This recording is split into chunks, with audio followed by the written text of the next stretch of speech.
এত পরিমাণে বৃষ্টির মধ্যে সন্ধ্যাবেলায় গেলাম কলেজ ক্যাম্পাসে শুধুমাত্র এই বিখ্যাত পোড়া রুটি আর চা খাওয়ার জন্য বান্ধবীর সাথে। জ্যামে আটকে বৃষ্টির মধ্যে ভিজে শেষমেশ এই পোড়া রুটি আর চাটা হাতে পেলাম, যা খেতে ছিল অনেক সুস্বাদু। তো চলেন আজকের ভিডিওতে আপনাদের সাথে শেয়ার করি এই সুস্বাদু চা আর পোড়া রুটি কোথায় পাওয়া যায়।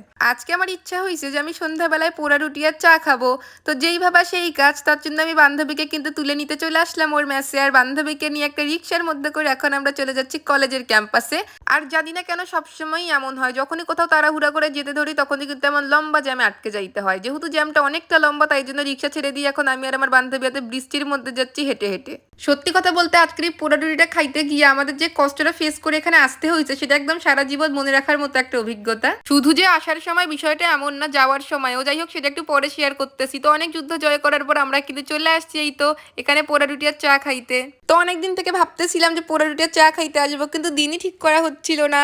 আর আজকে যেহেতু হালকা হালকা একটু বৃষ্টি পড়তেছিল, তাই জন্য বৃষ্টির মধ্যে 1 কাপ গরম চার সাথে পোড়া রুটি, ব্যাপারটা একেবারে জমে যাবে জন্য আজকে আসলাম। কিন্তু আস্তে আস্তে যে এতটা বেশি বৃষ্টি চলে আসবে, এটা কিন্তু আমি আর আমার বান্ধবী কেউই ভাবিনি। এখানে যে আমরা খাইতে আসছি, আসে কিন্তু অনেকটা ভিড় ছিল, মানে অর্ডার দিয়ে আমাদের প্রায় 10-15 মিনিট অপেক্ষা করতে হয়েছে। তারপরেই তো আমাদের গরম গরম পোড়া রুটি আর সাথে চা বানাইয়ে তারা দিচ্ছিল। যেহেতু এই পোড়া রুটি আর চা অনেকটা ফেমাস, তাই জন্য এখানে প্রায় সবসময় সন্ধ্যার দিক করে অনেকটা ভিড় থাকে। তো যাই হোক, অনেকক্ষণ অপেক্ষা করার পরে এই তো গরম গরম পোড়া রুটির সাথে চা চলে আসছে, দেখে অনেকটা সুস্বাদু লাগতেছিল। আর এই তো আমি আর আমার বান্ধবী এখানে বসে খাচ্ছিলাম। তো আমার বান্ধবী কিন্তু প্রথমে টেস্ট করতেছিল, খেয়ে দেখতেছিল যে কেমন লাগে। আর তারপর এখানে কিন্তু আমিও নিয়ে খেতে বসে পড়লাম। আসলে দেখতে অনেকটা বেশি সুন্দর ছিল।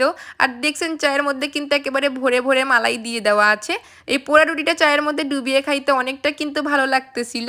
ভিডিওতে দেখতেও অনেকটা সুস্বাদু লাগতেছে, তাই না? আসলে বাস্তবেও কিন্তু অনেকটা সুস্বাদু ছিল। আর সাথেই পোড়া রুটি আর চা খাইতে গিয়ে আজকে আমাদের যে কষ্টকর অভিজ্ঞতা ফেস করে আসতে হয়েছে এখানে, মানে সেটা অনেকটা আর কি সার্থক বলেই মনে হচ্ছিল। যাক, এত সুস্বাদু চা আর পোড়া রুটি কিন্তু ফাইনালি সন্ধ্যাবেলা এসে আমি আমার বান্ধবীর সাথে খেতে পারলাম, তার মধ্যে তো সুন্দর হালকা হালকা বৃষ্টির ওয়েদারে। আর আপনারাও যদি এত সুস্বাদু পোড়া রুটি আর সাথে চা খেতে চান, তাহলে কিন্তু চলে আসবেন আজিজুল হকের কলেজ ক্যাম্পাসের একেবারে সামনের দিকটায়। আর এখানে আমি স্পেশাল মালাই চাটা নিয়েছিলাম। এখানে বিভিন্ন রকমের চা ছিল, তো মালাই চাটা আমার একটু বেশি টেস্টি বলে মনে হচ্ছিল জন্য আর কি সেটাই নিলাম, যদিও সবগুলো চায়েরই অনেকটা টেস্ট হয়ে থাকে। আর এখান থেকে কিন্তু কলেজের গেটটা একেবারেই সামনে ছিল, সাথে হালকা হালকা বৃষ্টি পড়তেছিল আর কি। এই তো পুকুরের মাঝে সেই ফোটা ফোটা বৃষ্টির ফোটাটা দেখেই আপনারা বুঝতে পেরে গেছেন নিশ্চয়ই। তো এই তো স্ক্রিনে যেই দোকানটাকে আপনারা দেখতে পাচ্ছেন, এটাই কিন্তু হলো বগুড়া সেই বিখ্যাত টি স্টল। তারপর সেখান থেকে আমি আর আমার বান্ধবী একটা রিক্সা নিব জন্য এখন সামনের দিকে এগোচ্ছি। আর একটু আগে বললাম না যে যাওয়ার সময় আরো বেশি খারাপ অভিজ্ঞতা হয়েছে, মানে যাওয়ার সময় আর কি রিক্সা পাচ্ছিলাম না, কারণ প্রচুর বৃষ্টির দিনে এই এক সমস্যা, রিক্সা কিন্তু তেমন পাওয়া যায় না। তাই জন্য আমি আর বান্ধবী এখানে দাঁড়াই কিন্তু অনেকক্ষণ রিক্সার জন্য অপেক্ষা করতেছিলাম, কিন্তু শেষমেশ রিক্সা পাইনি জন্য এখন আমাদের হেঁটে যাইতে হচ্ছে। তো যাই হোক, আজকের ভিডিওটা এই পর্যন্তই। তো ভিডিওটা কেমন লাগলো অবশ্যই কিন্তু কমেন্ট করে জানাবেন। তো সবাই ভালো থাকবেন, দেখা হয়ে যাবে অন্য কোনো ভিডিওতে। বাই।